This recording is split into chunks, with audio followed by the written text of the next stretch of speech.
Putting God first can be difficult. What can we learn from Daniel that will help us put God first in our lives today? Daniel was a young man when he was taken into captivity to Babylon, the capital of the greatest empire the world had ever seen.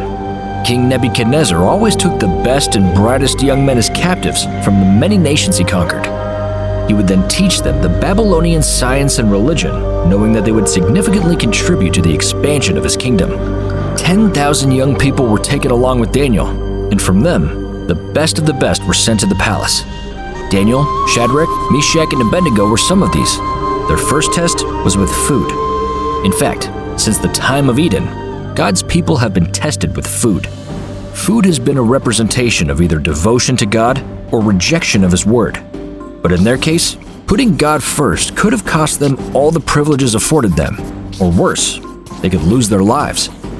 However, these young men decided to put God first, no matter what happened. They couldn't be forced or bribed to do otherwise.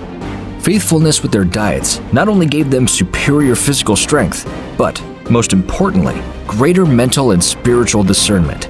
So, it was not by chance that they became the top students in the Babylon University. Later, Daniel would be put in charge of all other scientists, while his 3 friends would eventually become the top leaders of Babylon's capital city. All this because they decided to put God first. Shadrach, Meshach, and Abednego were willing to be burnt alive rather than compromise. They said, "If we are thrown into the blazing furnace, the God we serve is able to deliver us from it, and He will deliver us. But even if He does not, we want you to know, Your Majesty, we will not serve your gods or worship the image of gold you have set up." As an older man, Daniel would rather be thrown into a den of lions than to stop praying first thing in the morning. But God came through again, and Daniel lived to praise Him and become the prime minister of Babylon.